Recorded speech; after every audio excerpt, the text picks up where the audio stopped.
Last week in Atlanta, 8 people were killed. 6 of them were Asian American women. This is just another crime and a terrifying uptick of anti-Asian hate crimes within this country. And I don't want to hear that you're shocked or that you just can't believe this is happening. Anti-Asianness has been a part of this country since the day the first Asian person stepped foot on American soil.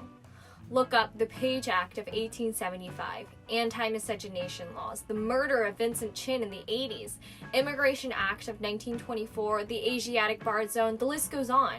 This is not shocking. This is a part of the very nasty underground that our country is founded on. This is very much what America is about. And what America is also about is the lack of accountability and acknowledgement of the lived experiences of its people of color. The Cherokee police captain said of the shooter that killed 8 people, "Yesterday was a really bad day for him, and this is what he did." People don't have bad days and decide they're going to kill people. But these are the types of excuses the people in power give whenever the perpetrator is a white person, even though they're quick to deem people drug addicts or terrorists when it's a person of color, even when they're a victim of a crime. These are the types of excuses they give white supremacists, despite the Department of Homeland Security deeming alt-right and white supremacy the deadliest domestic terror threat to the United States. Since 2018, white supremacists have conducted more lethal attacks in the US than any other domestic extremist movement, demonstrating a long-standing intent to target racial and religious minorities and members of the LGBTQ+ community. But they're just having a bad day. I am seriously disappointed at the lack of support our music therapy field has for its therapists and clients of color, as well as those in other marginalized groups.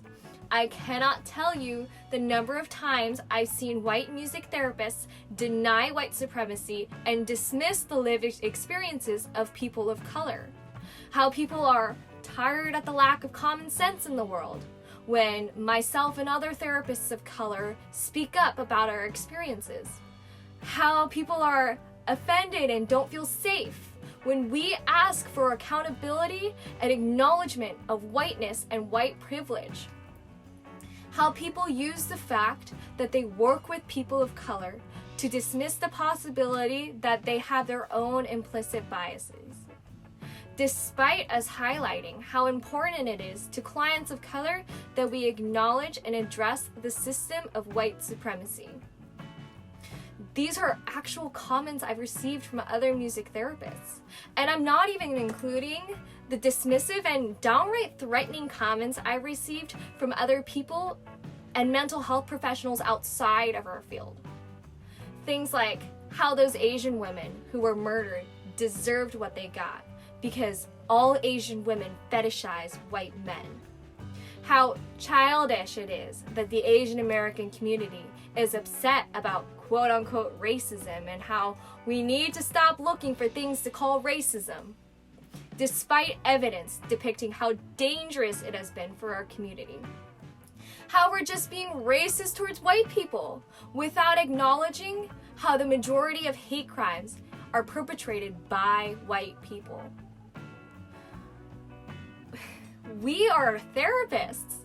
We are mental health professionals and advocates. Yet, how can we advocate for the health and wellness of our communities if we won't even acknowledge the very real and scary reality for our clients and therapists of color? Saying things like, "We don't see color," implicitly denies that people of color experience marginalization and oppression every day. These are very real experiences, not only for your colleagues of color and marginalized groups, but your clients as well.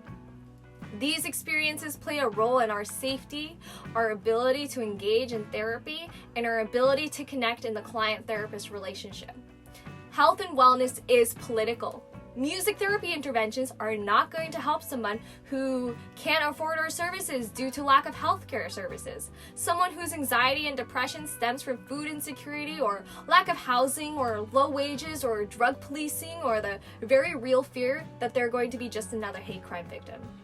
Our interventions can only do so much. Addressing mental health and wellness goes way beyond having a good self-care practice or doing a group songwriting exercise. Bettering our community's mental health starts with accountability and acknowledgement. Bettering our community's mental health starts with listening to marginalized groups and making efforts to understand their experiences. Bettering our community's mental health starts with not asking, "What about white people or other privileged groups?" and instead asking, "What can I do to support you?" I know that many of us have entered this profession because we care about other human beings and we want to do our best to support and encourage others.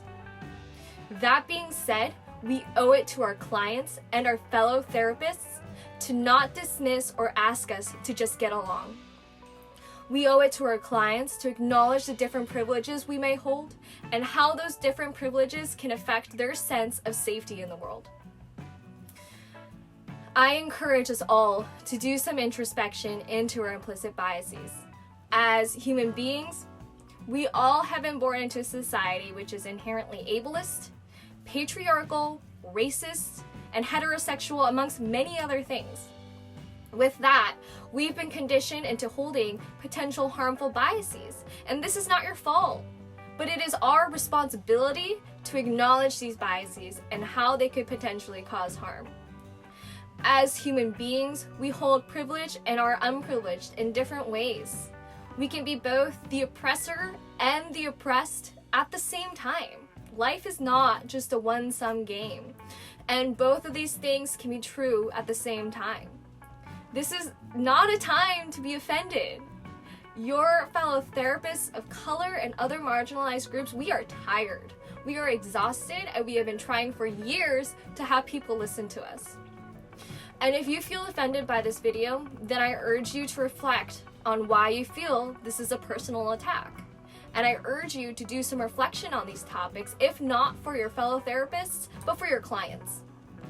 And I also want to use this as a gentle reminder that this type of awareness is constant and ongoing. We don't just suddenly become anti-racist or anti-oppression in one day. We are constantly learning and unlearning in life. So, here are some actionable steps. Do some self-reflection. Do some research on the history of marginalization and oppression in this country. Call out bigotry and racism and homophobia and other forms of hatred. And if you're called out, consider that an opportunity for you to be better for yourself, the people around you, and your clients. Listen to your fellow therapists from marginalized communities and don't dismiss their lived experiences. Thank you.